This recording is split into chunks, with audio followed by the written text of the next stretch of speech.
Bom, é isso. Bom dia a todas e ao Marcos. Queria agradecer imensamente a presença da professora, primeiro a professora Amélia Kuhn, por ter aceitado o convite para a defesa do Marcos.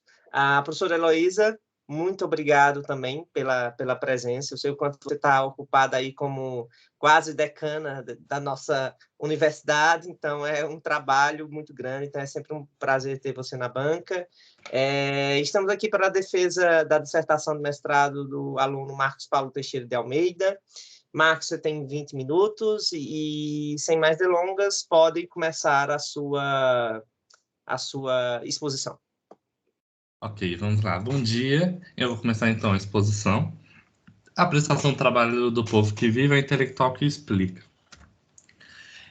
Eu dividi essa apresentação basicamente em duas partes, né? Que embora seja 10, o primeiro eu falo mais das questões de contexto de trabalho, né? As fontes, as perguntas que eu tentei responder, o foco delas, qual a teoria e a metodologia que eu usei.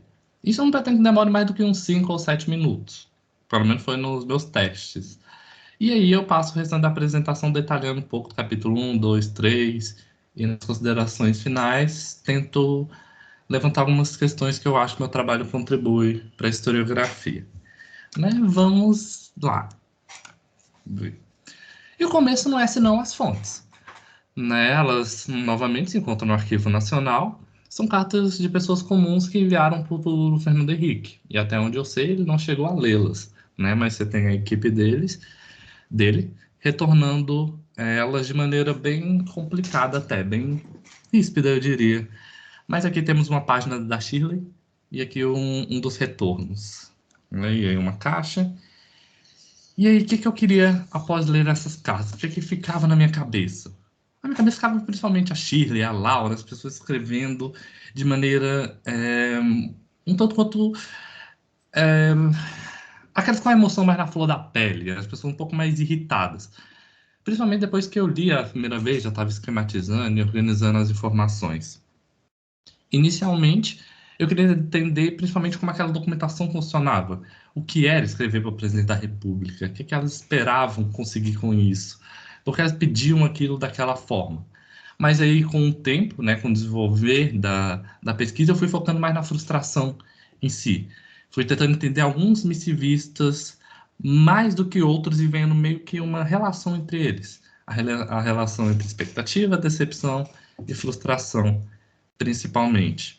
E aí eu lembro um momento em que eu peguei ali, eu falei, é isso que eu quero entender, foi quando eu peguei a carta da Laura, lá na minha segunda, terceira leitura, talvez, a salgadeira do primeiro capítulo, que se mudou para São Paulo, toda a história que a gente conta no primeiro capítulo, e ela vai falar, depois de relatar toda a experiência dela, tudo que ela quer que o Fernando Henrique saiba falar, a minha vida seria diferente se você tivesse preocupado mais com a saúde. Né? Esse foi o ponto. Por que isso? Então, assim, entender por que a Laura escreveu daquela forma, né? E aí, junto com ela, a gente vem o Felipe, vem a Shirley, cada um em seu devido capítulo, mas todos eu tentando entender a frustração com o Fernando Henrique, por que aquilo está sendo tratado daquela forma, e se são só questões econômicas, propriamente dito, ou se essa raiva possui algo mais, e também quais as consequências dela escrever daquela forma, né? E aí conjecturar um pouco mais sobre isso. Para isso eu tive uma base teórica, oh Deus, não era, enfim, uma base teórica para argumentar nesse sentido, né? E aí eu pensei como principais pilares a questão do Skinner de acreditar nas fontes. Então, se sua fonte fala que acredita em bruxas, você parte do pressuposto que ela acredita em bruxas. E aí temos a Laura, logo nas suas primeiras linhas, falando que a preocupação de ir para a cadeira elétrica, mas ela tem que contar para o presidente o que ela viveu. Então, essa questão da acreditar nisso, né? Não ficar tentando desmistificar, ver o quanto ela está tentando manipular os sentimentos, o quanto partindo da crença disso. E aí já emendando também com a Ângela de Castro Gomes, com produção do eu e efeito de verdade, de a gente tentar entender a experiência, né? Muito mais do que a verdade por trás do contexto social, quanto as pessoas estariam mentindo, quanto não, mas entender a experiência em si. E aí também eu trago aqui a professora Amélia, entendeu a necessidade por trás de escrever essa carta, né? Você vai ter missivistas que vão pegar a documentação, vão acordar um dia e falar, me deu vontade de escrever para o presidente sobre essas questões. E aí eu vou sugerir, mas normalmente não é isso que acontece. Acontece depois delas tentarem diversos outros modos, tentarem outras instâncias, tentarem contratar o presidente de outras formas, e aí geralmente aparece como última esperança, o presidente como aquilo que resta, né? E aí essa questão do último recurso é fundamental para entender essa transição entre frustração e decepção e expectativa. Né? E aí, para isso não pode ser feito de qualquer forma também. E aqui eu trago a escrita justificada do Felipe Miguel, que ele vai argumentar como esses pedidos, essas críticas não podem ser feitas de qualquer forma. Tem que ter uma justificativa, tem que ter uma justiça envolvida, tem que ter uma necessidade. Então, são questões que vão sendo levadas, principalmente no primeiro capítulo que eu uso para introduzir elas, mas elas são levadas no trabalho inteiro. E também há conceitos mais episódicos, né? Embora eles apareçam no trabalho inteiro, eu contextualizo eles e tento trabalhar eles mais focadamente quando necessário, como justiça, bem comum, mérito, cidadania, representação do discurso, pessoas comuns. Então, assim, eu pego essa base teórica e tento, quando possível, né, usá-la, sendo que a relação entre expectativa, decepção e frustração é o principal foco do trabalho.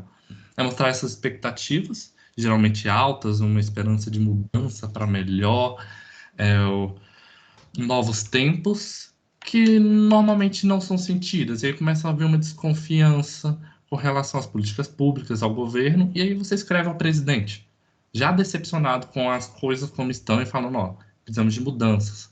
E aí você vai e não recebe o que você quer. Você vai e recebe uma negação pior, ou você entende Fernando Henrique como aquilo que já te decepcionou.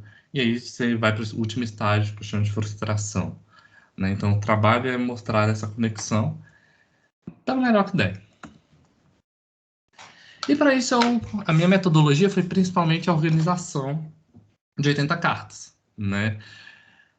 Eu comecei a pesquisa com 80, foi o meu levantamento, mas eu cheguei a usar no trabalho 50. Conforme eu usava, eu destacava ela, e a cor do capítulo eu destacava uma outra cor para me saber onde estava relacionada.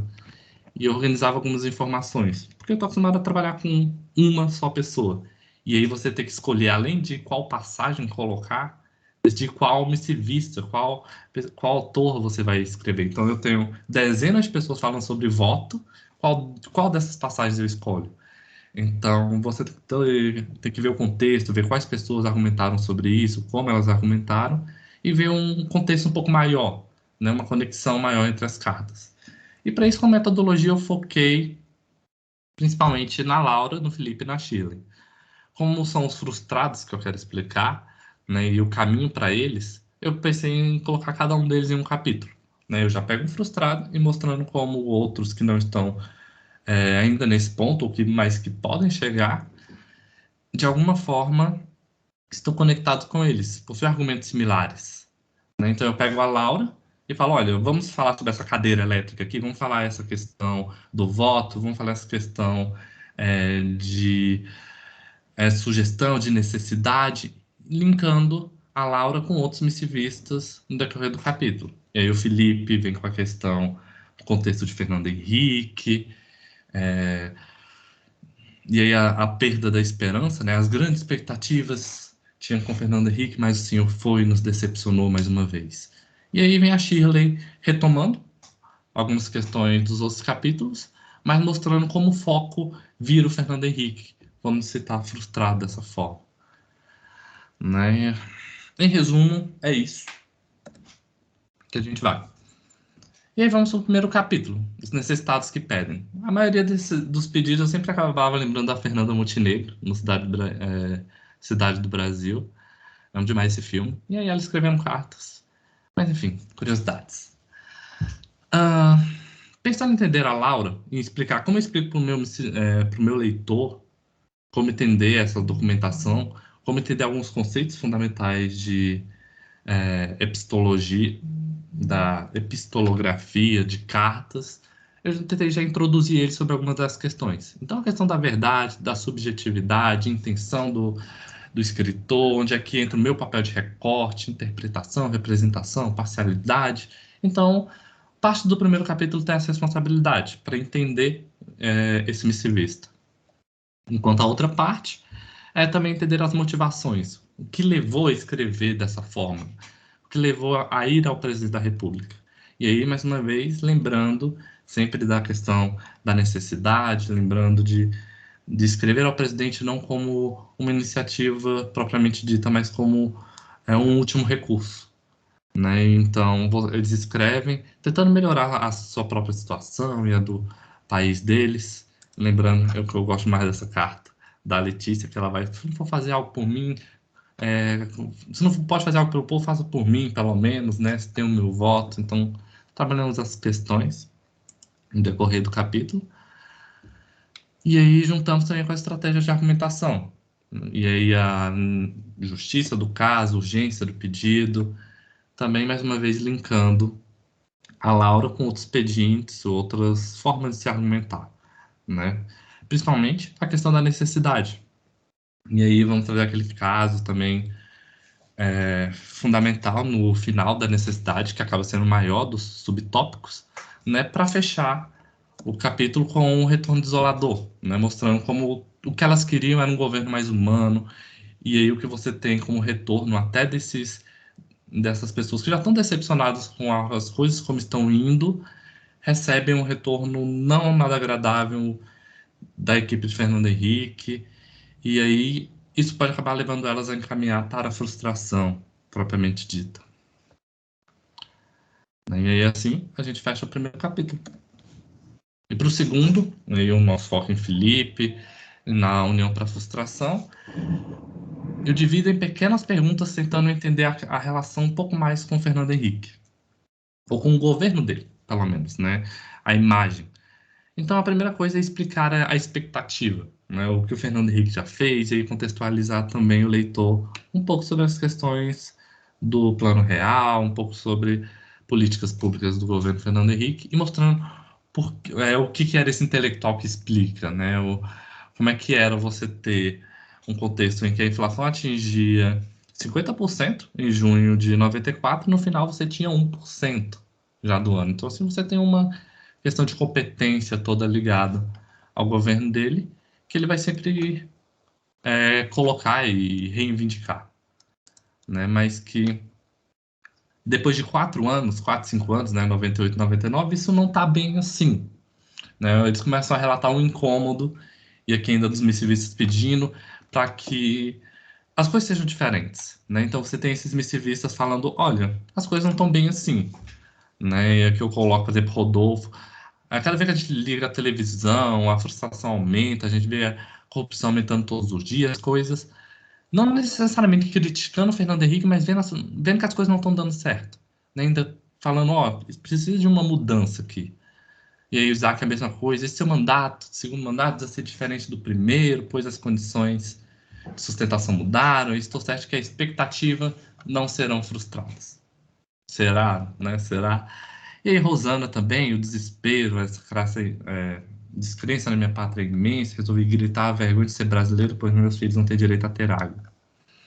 Então, você tem esse contexto todo de incômodo sendo relacionado, e eu aproveito para conectar questões de políticas públicas em geral, né? Relatar um pouco mais o Fernando Henrique com as pautas do governo dele. Seguida, também, eu acabo relacionando um pouco sobre como grupos sociais distintos ficam decepcionados com as políticas implementadas pelo governo Fernando Henrique, mas por razões distintas. Eu quero mostrar como eles vão chegando na questão de que Fernando Henrique não os representa, mas por razões distintas. Né, você tem um contexto familiar, todos eles, né, crises internacionais, aumento de juros, tributação, desvalorização da moeda, aumento do custo de vida. Então, você tem isso para todos. Mas cada um deles tem que lidar de formas diferentes. Alguns com flexibilização, outros com informalidade, outros com taxa de desemprego, outros com privatização. E todos, Fernando Henrique não está dando certo, né? E aí, como último estopim, que eu coloco aí a questão para virar de decepção para frustração em muitos desses grupos é quando isso acontece com a classe média. Isso inclui os funcionários públicos, isso inclui alguns dos grupos sociais mencionados anteriormente, com certeza. Mas aqui a gente está falando muito mais de uma questão da relação da economia com a política, né? E aí a forma como você entende o Estado, a forma como entende representação. E Felipe é o maior exemplo disso, né? E ele vai falar principalmente sobre como a expectativa em torno disso não se concretizou.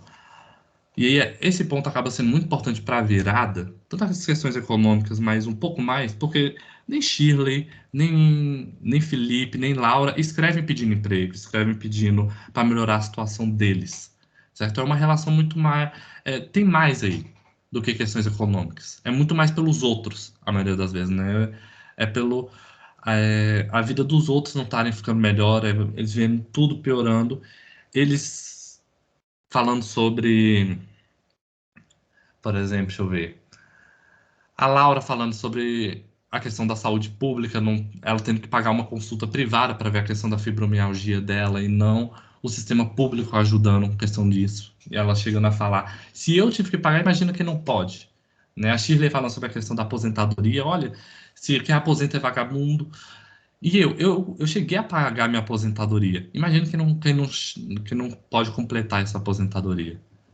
Né? Então, essas são questões para a virada no nosso terceiro capítulo, que é como eu imagino o Felipe. Todo revoltado, porque, primeiro, né, eu começo com as questões da privação. Né, e aqui resumindo muitas das questões do segundo capítulo, mas com um pouco mais. Lá eu falo sobre políticas públicas, falo de economia, falo do desemprego, mas a questão de fome, a questão de custo do Brasil, de a situação que o Brasil está, acaba sendo diferente.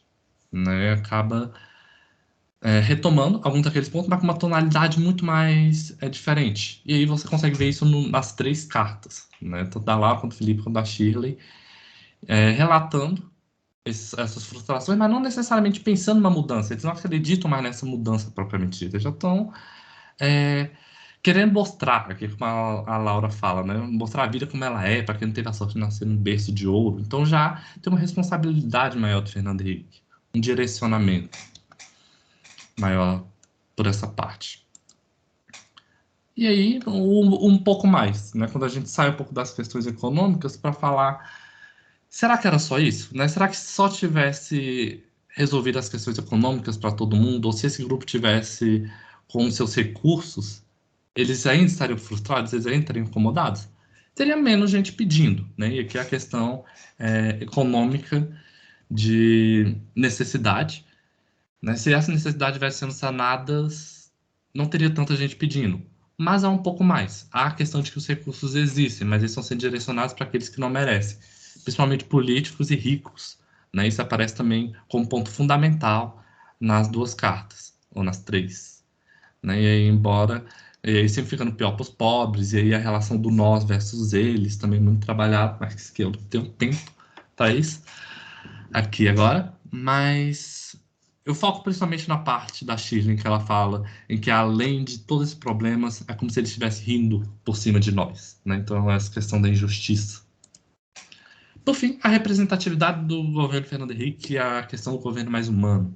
Né? E aí a gente volta para aquela questão lá do primeiro capítulo, dos pedidos, mas aqui já falando com um tom muito mais de decepção, de não acreditamos mais que vai ter alguma coisa. Né? Então, talvez se o senhor ou os outros presidentes cuidassem melhor da saúde pública, eu não estaria assim. Né? Coloca a mão na sua consciência, olha as pessoas que te colocaram aí na segunda vez. E esse trecho aqui do Felipe eu não cheguei a colocar. No, né? Mas ele também é muito importante, que ele vai falar, dê oportunidade a homens simples. e que sente o que é ser o povo e ouça sem pressa e rancores, com amor e humildade. E aí o trecho que eu coloco, né? O Senhor, posso perceber o retrato do mundo miserável que está sendo criado pelo Senhor, para os nossos avós, para os nossos netos e filhos. E aí a Shirley também. Os governantes sejam arrogantes, sejam humanos, estamos cansados dessas promessas.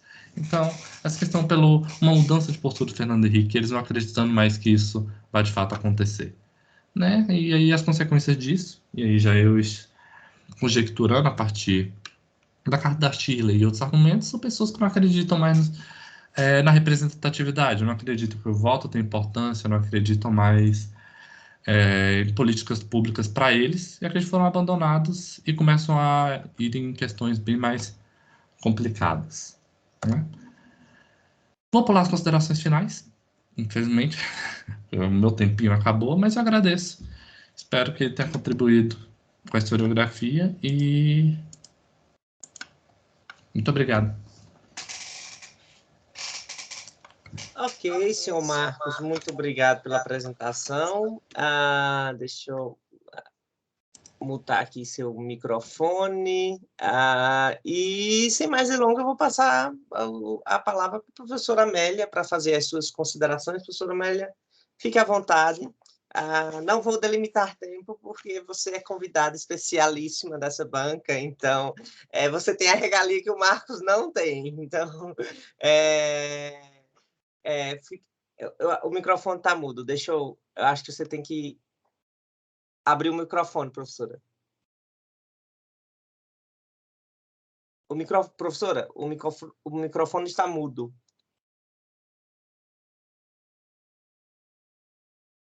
Não, ainda não.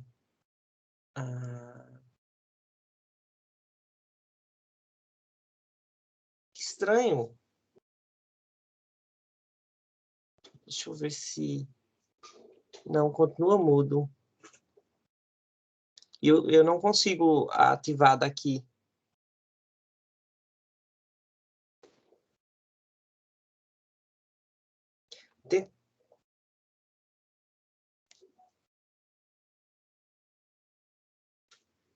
Tenta clicar no... Não sei se para ti... Marcos, para de apresentar, por favor, o slide. Ver se...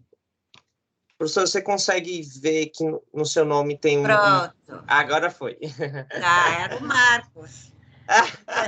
Era o Marcos, tá vendo? Muito obrigada, professora. Bom, fique com a palavra. Obrigada a vocês pelo convite, é muito bom estar com vocês. É muito bom prestigiar um trabalho científico sério e bem fundamentado nesses tempos tenebrosos em que somos desqualificados, né? E o seu trabalho, Marcos, eu não sou historiadora, então eu não sei o que ele contribui em termos de detalhes para a historiografia, mas contribui enormemente para a gente tentar entender essa nossa sociedade cada vez mais opaca, tá certo? Cada vez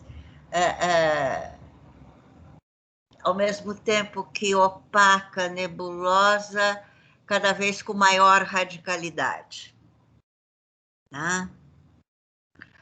Então, eu quero parabenizar você, o André, e olha, há muito tempo eu não vi uma tese tão bem escrita, é certo? A redação está muito boa, né? Não sei quanto que o André teve que te puxar a orelha, mas se puxou, fez muito bem, tá? A segunda coisa, eu achei a bibliografia no ponto certo, tá certo? Muito bem selecionada, né? Tanto da parte internacional quanto da parte nacional. Você tinha mesmo que pegar os textos do Fernando Henrique, e eu acho que as cartas, eu não me lembro se eu falei isso na sua qualificação. Você pegou as cartas no Arquivo Nacional, né? Eu peguei nos corredores do Ministério, num canto, numas caixas, certo? Mas depois, de tal forma que durante o governo Dilma, as cartas foram utilizadas como um parâmetro de monitoramento das políticas públicas. Então, essas frustrações, etc., né, que não são propriamente demandas, é uma expressão de uma necessidade, mas não é uma demanda, tá certo? Acabam, eu estou convencida, sendo muito importantes, não só para a gente entender a sociedade, como para a gente entender como o Estado chega na sociedade. Né? Quer dizer, eu tenho muito pouca coisa para acrescentar ao que eu já tinha falado na qualificação, e eu só queria salientar duas coisas. Primeiro, que você mergulha nas cartas. Você expondo agora, você não estava expondo, você estava dentro das cartas, né? Eu via você assim, mergulhando que nem o tio Patinhas no meio de todas aquelas linhas, né? Escritas. Mas, ao mesmo tempo, tem pouco eu seu aí, né? Que você pode falar, não, tá certo, é um conhecimento objetivo, científico, etc., né? Mas eu acho que você poderia ter um envolvimento maior. E eu estou falando isso, movimento maior que você tem, mas que você foi muito ascético em expressar essa sua expressão nas análises, né? Que eu acho que daria mais força, né, ao seu texto, que é extremamente impressionante. Mas eu acho que isto te puxou um breque de mão, e desde que eu reli o trabalho na segunda-feira, eu fiquei pensando isto, para você apontar os laços, algo que eu já tinha falado na arguição. Qual é um laço possível, né,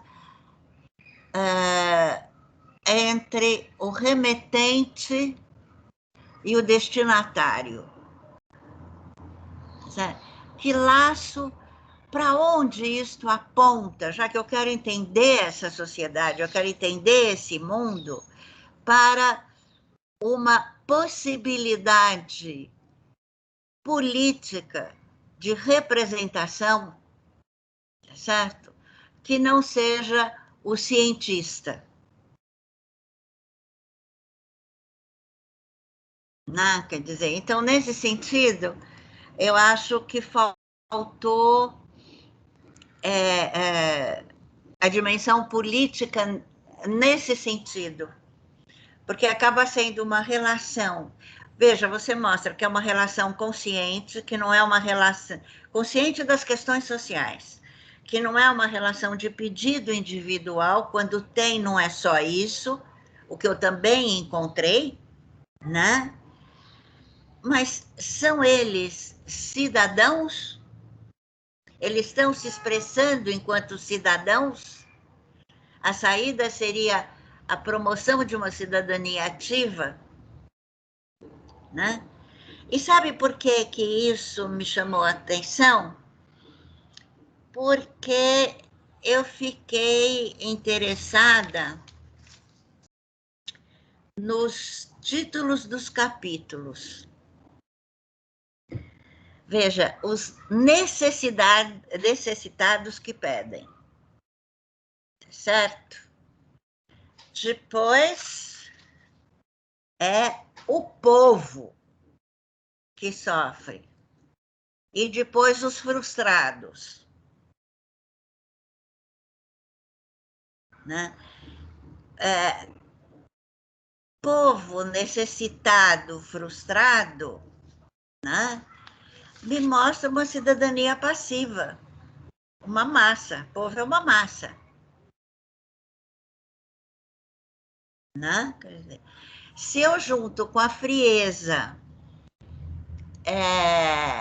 e a falta de empatia com a sociedade do Fernando Henrique e o seu cientificismo, né? Até que ponto não é ele que está suscitando esta linha de epístolas, tá certo? Ou essa sociedade é assim mesmo? Ou por que essa sociedade expressa frustração e não revolta? Tá? Veja, isso tudo, Marcos, é porque a gente tem que falar, né? Porque eu estou numa arguição, porque senão o André vai me puxar a orelha, tá certo? Mas eu estou, assim, muito contente de ter participado da tua qualificação, de ver o trabalho final, tá certo? De estar aqui agora com vocês, e você está de parabéns pela tua construção, e o André de parabéns porque conseguiu não atrapalhar a construção dele, que no geral é o que o orientador faz, né? Querendo ajudar, tá certo? Tá bom, muito obrigada. Obrigado, professora Amélia. Eu vou passar a palavra para a professora Heloísa, fazer as considerações dela. Já vou avisar que tem uma criatura que eu acho que não vai dormir de noite, porque no final eu falo, pelo menos, como ele se emociona toda vez que cito o nome da professora Amélia. Então, eu tenho certeza que tem uma pessoa que vai, assim, do tipo, vai passar a noite olhando para o teto, assim, pensando nas suas palavras. Agradeço mais. Mas vou passar para a professora Heloísa. Geralmente, o pessoal da casa é um pouquinho mais severo, no sentido de dar umas chicotadas bem chicoteadas nos nossos orientandos. Mas muito obrigado, professora Amélia, por todas as suas considerações. Professora Heloísa. Bom dia, professor André, Marcos, professora Amélia. Acho que é uma banca muito prazerosa estar aqui, até porque eu acompanho, né, o Marcos desde que ele entrou na graduação, e via André, a gente acompanha o Marcos. Aliás, a gente acompanha todos os orientandos do André, então, assim, dessa relação. Acho que o Marcos tem um crescimento assim fantástico. A gente vem para uma qualificação, né, Marcos? Aliás, antes, espera aí, gente, deixa eu fazer as referências. Estar com a professora Amélia é assim, né, o sonho de qualquer professor iniciante.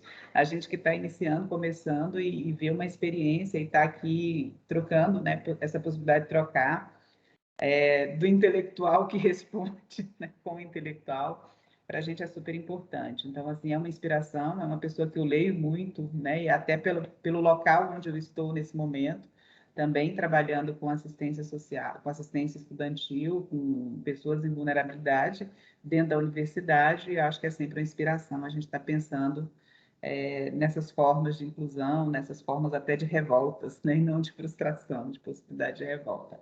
Então, assim, obrigada, André, por ter me propiciado isso e estar aqui.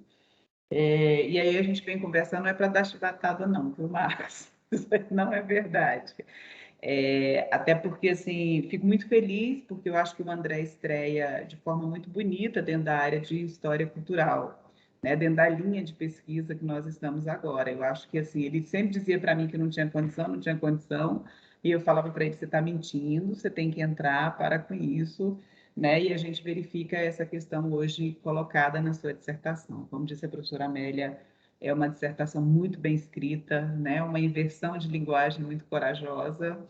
Poucas pessoas têm essa capacidade de trabalhar com essas inversões que você trabalha. Você tem uma forma de escrita que, por exemplo, para mim, né, no começo da leitura, a gente começava a ler e aí você começa de um roteiro muito diferente das outras pessoas. Você parte de uma carta para chegar a um conceito, né, os conceitos que você vai trabalhar, isso desestrutura, inclusive, essa leitura que a gente tem ali acostumada, né, uma leitura muito pautada por um determinado olhar, e você desconstrói isso. Né? Eu acho isso brilhante, poucas pessoas conseguem. Né? Assim, as pessoas que me fizeram isso foi Machado de Assis, foram pessoas nesse nível. Eu acho que você consegue isso de forma muito brilhante. Acho que você tem um veio, né, e uma verve literária aí muito profunda, escondida nessa leitura que eu fiz aí de você. Então, primeiro, parabenizar pela escrita, parabenizar e pela absorção que você teve de tudo que foi colocado naquele momento da qualificação.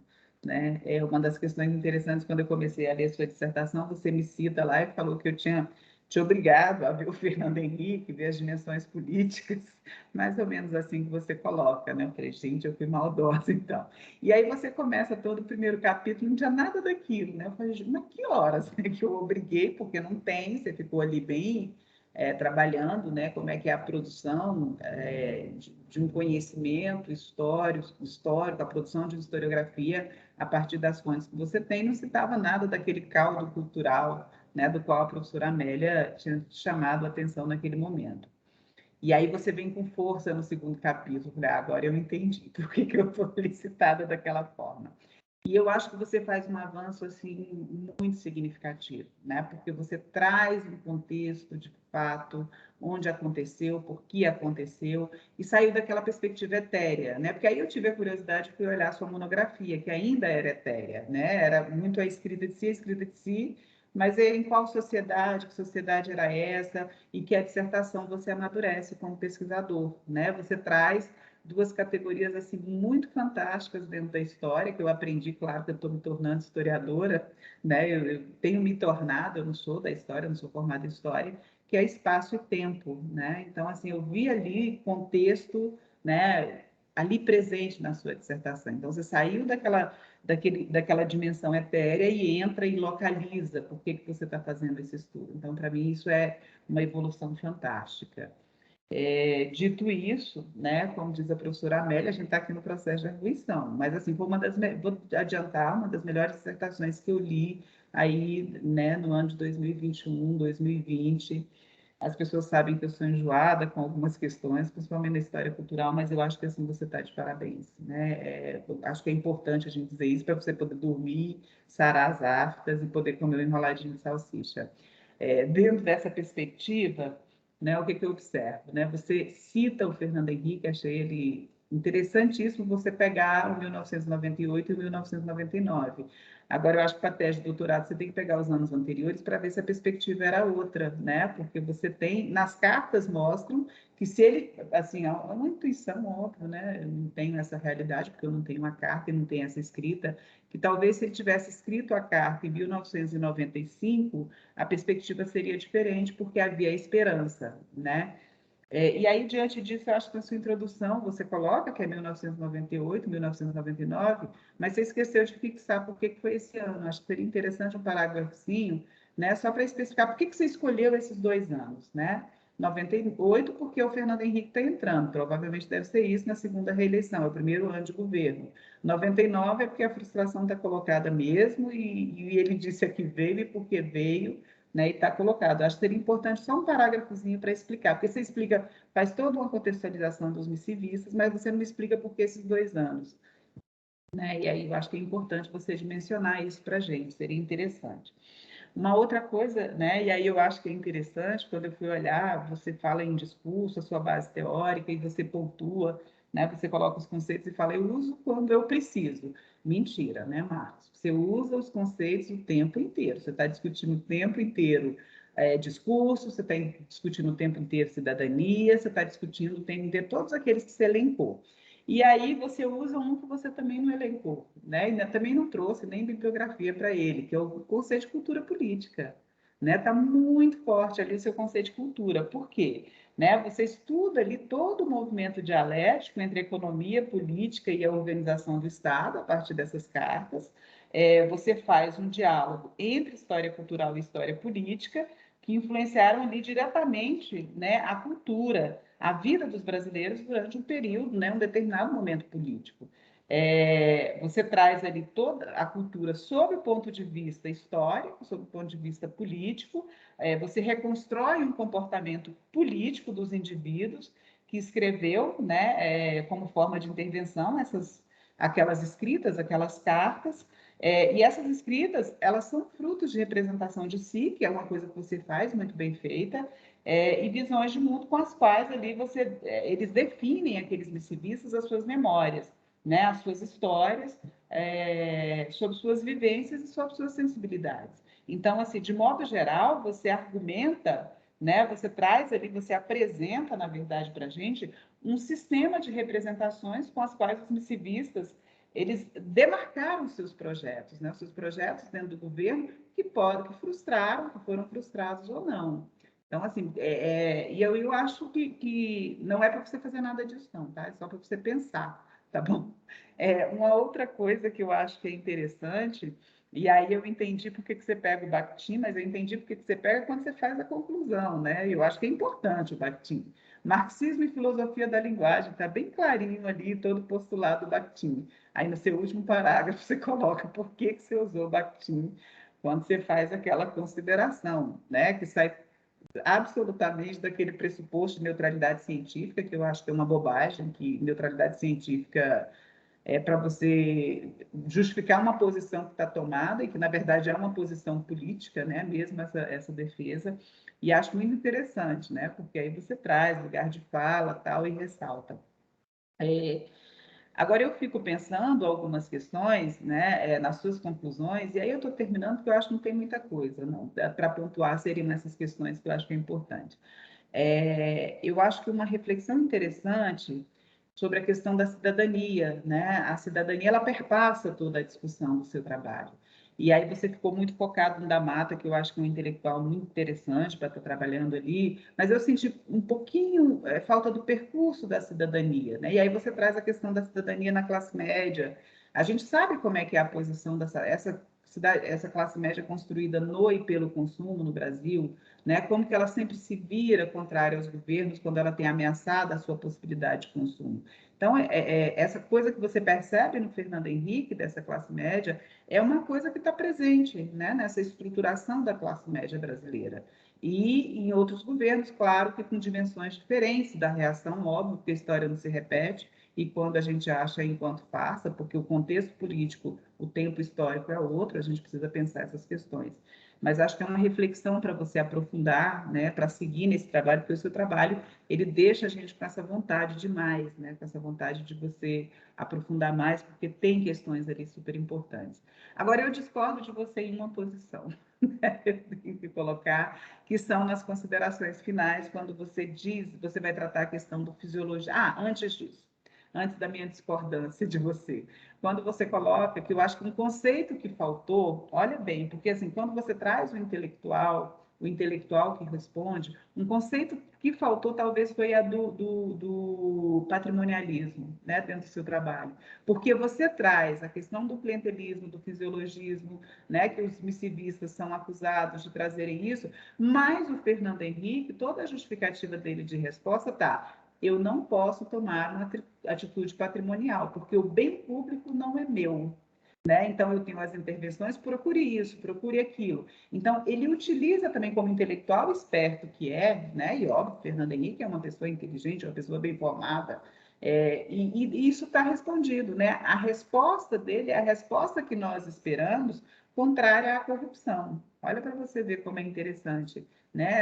Essa dialética de como isso se constrói, como é que se produz esse discurso. Acho que é uma coisa interessante que está ali, que eu fiquei pensando o tempo inteiro sobre essas questões, e acho que é importante, né, a gente ter esses olhares também de como os discursos, até porque você está trazendo o discurso, né? E aí eu acho que você podia ter aproveitado um pouquinho Foucault nessa ordem do discurso, como é que se constrói, que se aproveita o Foucault muito bem nas representações de si, né, nas escritas de si, mas eu acho que você podia ter trazido ali um diálogo com o Bakhtin, seria fantástico. Mas acho que o Bakhtin também está muito bom para você, até porque a sua posição, né, da não neutralidade científica fica clara e conversa muito bem com o Bakhtin.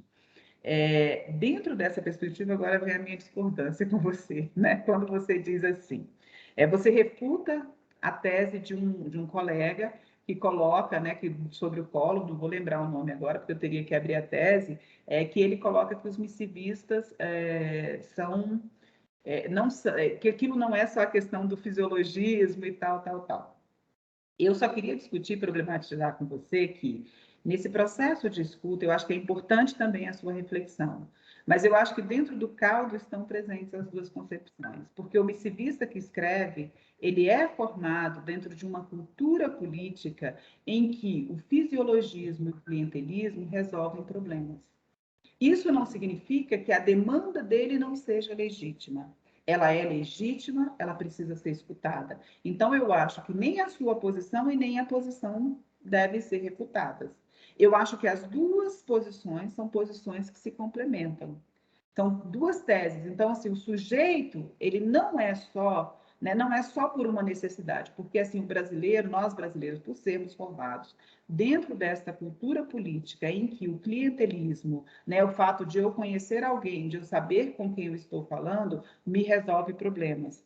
Se eu vou para outra sociedade, o pedido provavelmente não é semelhante, porque a cultura política ela é distinta. Então, eu preciso considerar essa cultura, eu preciso considerar esse contexto, e aí vem, né, essa perspectiva da formação da cidadania, entende? Então, assim, por quê? Porque se for me dado a condição do consumo, eu resolvi o meu problema, sabe? Então, assim, eu acho que a gente precisa discutir, problematizar nesse processo dessa escuta, né, ela é importante, e eu preciso problematizar essas duas dimensões. Então, eu acho que as duas teses, né, elas não são excludentes, na verdade, elas são dialógicas, tá certo? Então, e aí, eu não sei se a gente trabalha até com uma possibilidade de síntese também, porque eu não acho que é uma dialética hegeliana, né? Eu acho que é muito mais um processo de construção de diálogo, tá certo? Mas, assim, para um mestrado, eu te sugiro a continuar no tema, eu te sugiro para o doutorado pegar as cartas anteriores, né, e trazer essas reflexões, porque eu acho que agora, né, Marcos, te vendo, agora eu acho que você começa a se constituir como esse historiador que não descarta as duas dimensões da construção historiográfica, né? Essas duas grandes categorias que o Koselleck nos ensina muito bem, né? Tempo e espaço são fundamentais. Eu acho que você traz uma reflexão para a historiografia de uma leitura de um momento político que é um momento controverso, né? Porque a gente tem assim, nas nossas convivências em que Fernando Henrique era o príncipe dos políticos, a gente tem na nossa convivência que o Fernando Henrique foi um neoliberal desgraçado que acabou com a classe trabalhadora. E aí, dentro dessa questão, eu só gostaria de fazer uma correção, porque você coloca assim, o Fernando Henrique acabou com o regime jurídico único, né? Ele tentou acabar, porque assim, logo depois isso foi julgado inconstitucional. Então, assim, eu estou no regime jurídico único ainda, ele não acabou. Estão tentando tirar de novo, né, com a proposta da reforma administrativa. Mas eu acho que você pode colocar ali que tentou, houve um momento naquela reforma administrativa, né, mas que isso precisa de uma nota de rodapé. Uma outra coisa também, só por uma questãozinha de forma da sua dissertação, e aí é uma opção, claro, está dentro das regras da norma da BNT, é porque você usa a citação do nome do autor lá no final. E muitas vezes a citação que você colocava, eu não sabia com quem você estava dialogando, né? Aí eu tinha que ir lá atrás para buscar com quem você está dialogando. Então, essas coisas para o leitor é importante, né? Quando você for citar, eu acho que consola, mas coloca o autor tal, né? Segundo o autor tal, isso, porque aí eu sei, vou lá na bibliografia, porque tem hora que aparece o trecho, ele está soltinho lá, eu não sei com quem você está conversando, né? Com quem está estabelecendo o diálogo. Mas, de resto, André, bem-vindo à minha linha de pesquisa História Cultural, estreia brilhantemente. Marcos, assim, a sua dissertação muito boa, acho que essas correçõezinhas pontuais, elas são importantes, e acho, professor André, que é uma dissertação que precisa ser indicada, né, para premiações. É isso que eu tenho para dizer. Muito obrigada. Muito obrigado, professora Heloísa, pela disponibilidade, pelo tempo e pelas palavras e pelas considerações que eu tenho a concordar, inclusive nessa sua consideração final de que as duas coisas não são incompatíveis, essa ideia de que o missivista a demanda dele é legítima, mas não deixa de ser dentro de uma estrutura que se formou fisiologista e patrimonialista, então, que as duas teses não são excludentes. Eu concordo plenamente com isso. Mas queria, agora, Marcos, vou passar a palavra para você falar, considerar um pouquinho sobre o que a banca lhe disse, e também não precisa inventar a roda, sinta-se à vontade para colocar as suas palavras e depois eu retorno. Tá bom.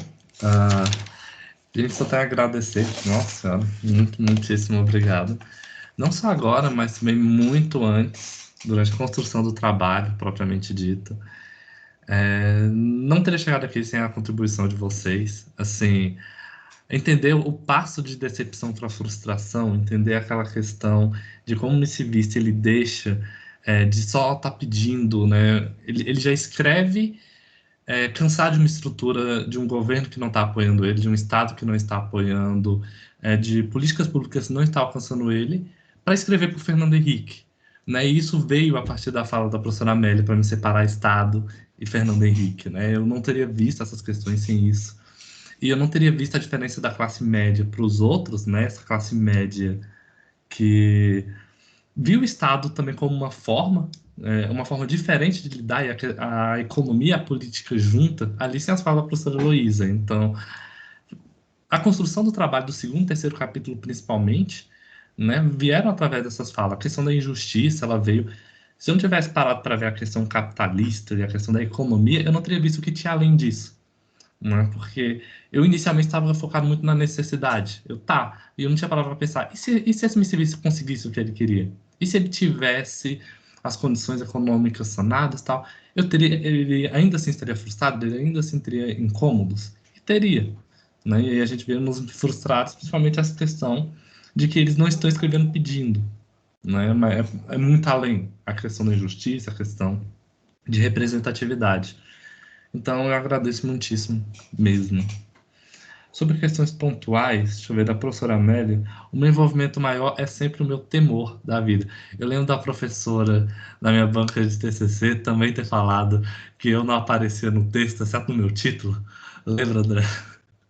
E eu falei, gente, mas eu ainda tenho muito temor em fazer esse tipo de coisa. De eu começar a desenvolver o que o missivista está falando e ao mesmo tempo aparece eu. E o meu jeito de aparecer no texto sempre acaba sendo um pouco raivoso, né? Na forma de adjetivos. E o André sai cortando isso. Ele fala, não, diminui isso aqui. Porque eu acabo não fazendo um argumento, né? Eu acabo colocando mais sentimento ainda. Isso é algo que eu tenho que trabalhar como historiador. Eu vou lidar muito com essas questões. E a questão da cidadania passiva é mesmo uma questão para mim levar em consideração. E aí eu lembro muito o Balaban falando na questão das fontes.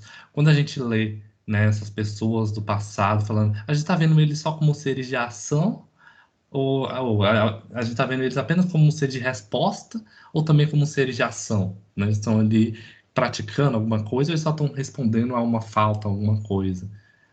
Isso é algo a se pensar. E eu pensei muito mais como seres de resposta a partir da minha tese de que eles estão respondendo a uma falta do Estado, né? Mas eu ainda acredito que eles sejam seres de ação e eu tenho que arrumar a forma disso aparecer no texto, né? Agora, quanto à professora Heloísa, a seleção de 2 anos eu coloquei numa nota de rodapé essas questões minuciosas, porque assim, chega um determinado momento em que quando você tem um texto de 130 páginas, seu orientador fica olhando para você, você tem que diminuir isso. Você não pode entregar uma tese desse tamanho. E aí você começa a encolher, algumas coisas viram nota de rodapé, algumas coisinhas você corta como o nome das pessoas que está citando, e você vai tentando ganhando linhas, páginas, para o trabalho ficar um pouco menor. Né? Eu até tentei dar umas trapaceadas nas citações, mudando, diminuindo o tamanho da letra daquelas enormes. O André não deixou, então assim. Foi questão de corte, né? Mas essas questões eu vou rever, porque eu acho que pode valer a pena manter o original. Né, o patrimonialismo é um fundamental que eu deixei de trabalhar. Né? Eu queria ali dar uma introdução no fisiologismo, mas já acabei cortando. Esse eu não acho que justifica. Eu não acho que o fisiologismo está suficiente, mas o patrimonialismo era inclusive mais importante que o fisiologismo, porque o Fernando Henrique se justifica pelo patrimonialismo, né? A questão da corrupção e tudo mais. Eu vou rever a parte da acusação do Cássio Nunes, porque eu não gosto desse livro. Foi o livro de cartas que eu li que eu mais fiquei revoltado na minha vida, como historiador, como alguém faz um trabalho desse. Ele julgava os missivistas de uma forma que eu ficava muito revoltado. É da década de 90 esse trabalho, uns pioneiros aí. E aí, mas eu vou rever a forma como isso, porque eu concordo. Realmente, talvez não seja nenhum nem outro. Né? Podemos aí entrar num acordo. Vou fazer as alterações, né, quanto ao regime único e colocar os autores de volta. Acho importante. E sobre doutorado, né, eu planejo continuar no Fernando Henrique, mas eu planejo talvez dar uma expansão para outras coisas. No sentido de que eu já falei isso com o André, eu tô cansado de lidar com pessoas frustradas por anos. Isso corrompe sua alma, assim, vai com que você comece a ficar muito incomodado com as coisas o tempo todo. E aí eu quero lidar um pouco mais com o meu trabalho com a questão da esperança. Né? Então eu pensei em casar as duas coisas e pegar um conjunto documental em que eu consegui falar com as pessoas que escreveram. Né? E aí juntar essas duas coisas e falar como elas lidaram, né? com essa resposta, como elas sobreviveram sem a ajuda, ou de onde elas tiraram força, de onde elas tiraram esperança, e aí construir um trabalho menos sobre frustração e mais sobre esperança. Mas eu ainda teria que elaborar teoricamente, saber as perguntas que eu faria para essas pessoas. Algo a se elaborar por anos, mas Fernando Henrique eu posso continuar e aí pegar do início até o final as pessoas que conseguirem falar comigo. Eu tô indo. E é isso, eu só tenho a agradecer, gente. Muito obrigado. Bom, obrigado, Marcos, inclusive pelas respostas.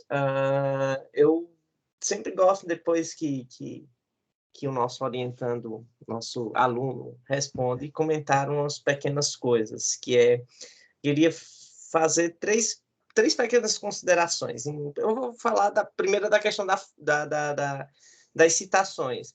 Na verdade, ele teve uma discussão muito séria com meu marido, que foi o revisor do trabalho dele, sobre a questão das citações. Porque ele colocou como citação de rodapé, que na verdade virou citação nota de fim, e não colocou como autor-data. E aí eu acho, Marcos, que eu sei que você estava de saco cheio, estava cansado, mas não vou fazer isso. Mas o autodata talvez resolvesse um pouquinho esse problema que a Heloísa falou, de você não saber com quem você está dialogando, mas tem que ver direitinho na biblioteca essa questão da indexação, que hoje em dia é muito importante, porque o sistema autor-data permite a indexação que esse sistema de citação nota de fim não permite. Então, pensar um pouquinho isso, talvez. Né? Não sei, tem que ver o depósito na BCE, eu não sei como é que tá essas normas lá, tem que dar uma olhadinha nisso seriamente, agora que o trabalho já está muito bem elogiado, muito bem colocado, né? A escrita do Marcos, vamos lá, a escrita do Marcos. A escrita do Marcos, acho que foi uma das coisas que mais a gente se debruçou durante o trabalho. Por quê? Porque o Marcos ele tinha dificuldade de escritas, ele tem algumas dificuldades de escrita, mas ele tem um potencial que vocês viram na escrita dele e que está claramente expresso num texto muito bem escrito. Eu sempre disse assim, Marcos, é engraçado, você é uma pessoa que escreve bem e ao mesmo tempo escreve mal. Então, assim, do tipo, ele tem ele tem uma intencionalidade que, quando eu terminava de ler o parágrafo, fazia isso, pode ser muito bonito, mas você tem que inverter umas frases. Eu até disse para ele, olha, Marcos, sujeito, verbo, predicado é lindo. Quando ele vem assim, nessa cadência. Não tenta inverter as coisas, não, porque isso confunde.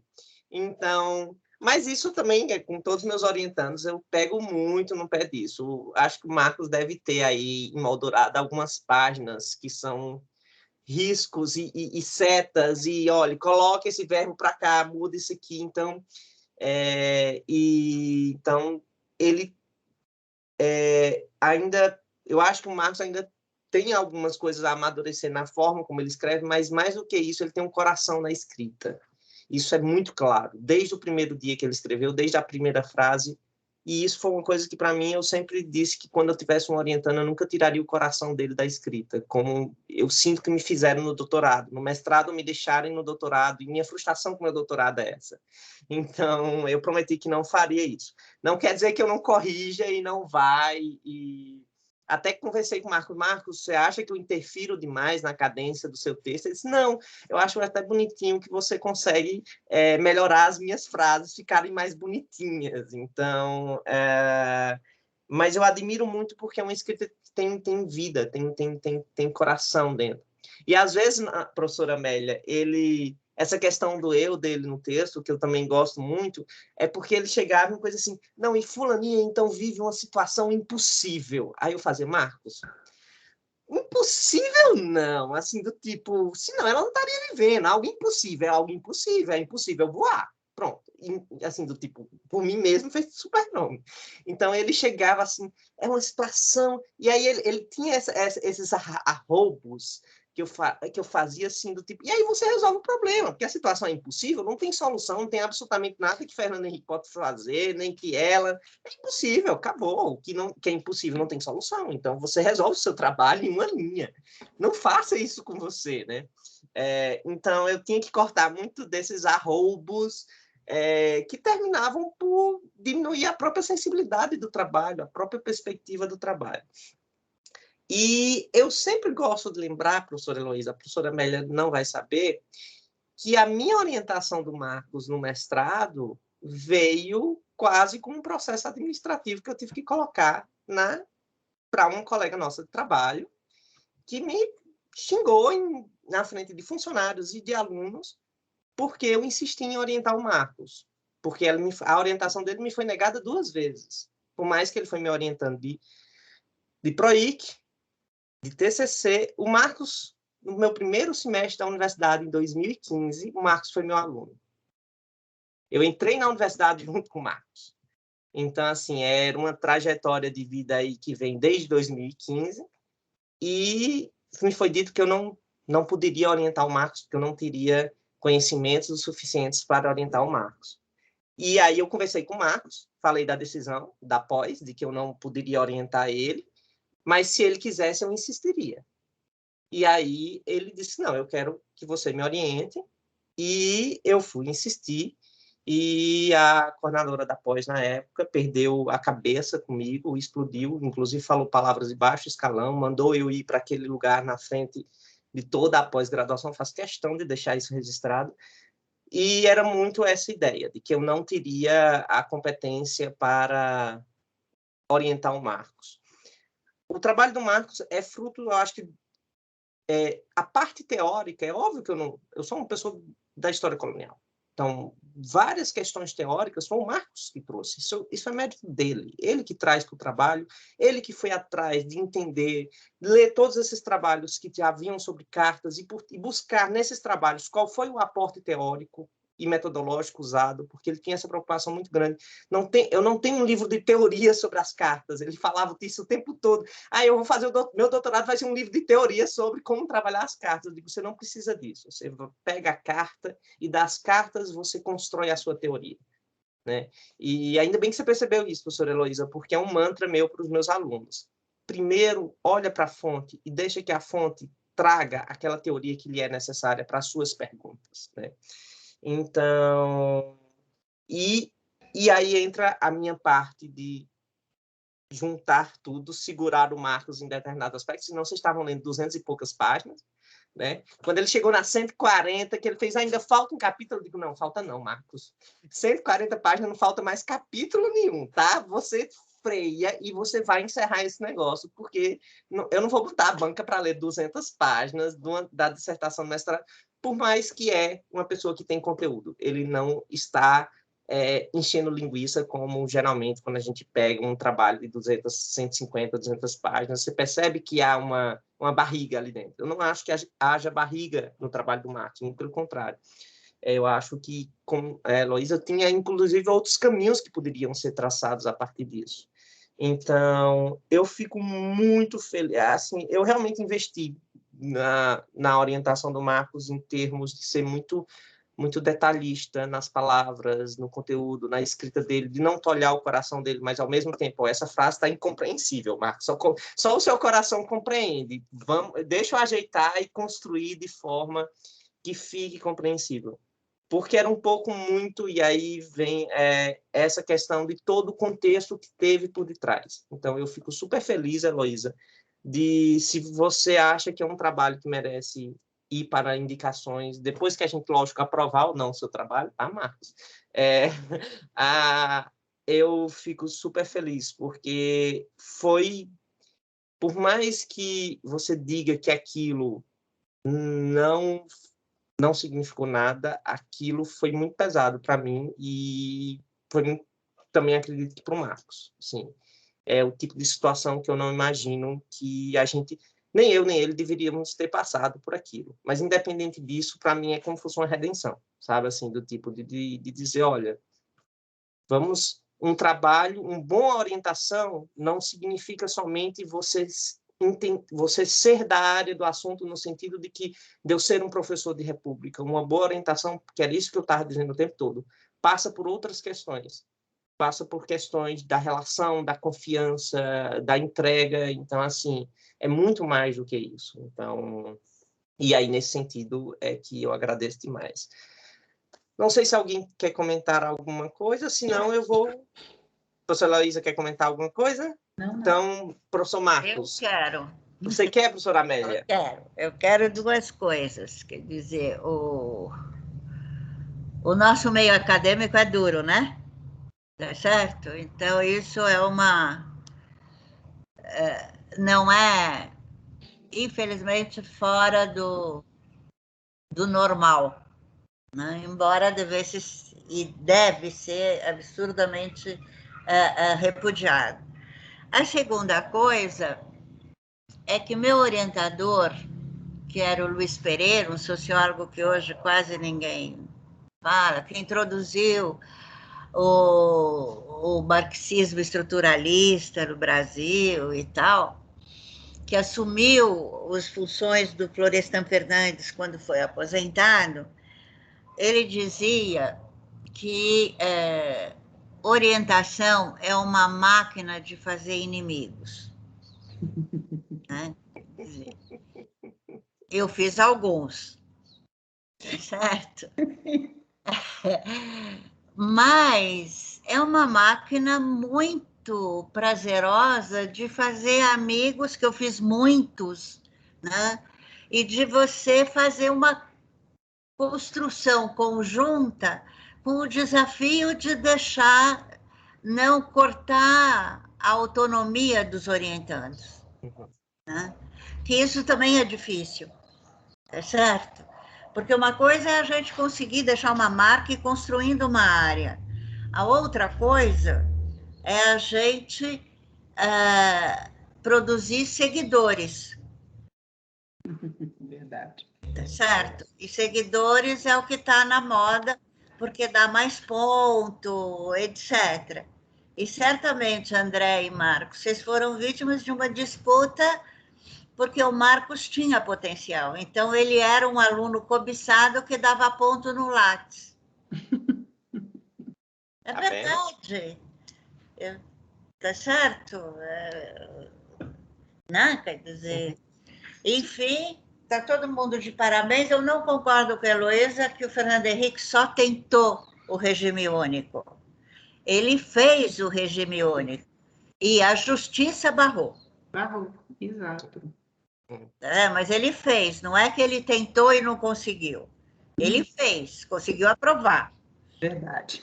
É verdade. Isso Eu é acho que essa barragem que você tem que colocar, nem que seja num notapézinho, Marcos, dizer assim, olha, ele fez, mas a justiça barrou e atrás qual foi esse julgamento no STF e tudo mais, tá? Vamos fazer o seguinte, Marcos, por favor, se retire da sala. Eu vou agora parar a gravação, que a gente vai deliberar sobre a sua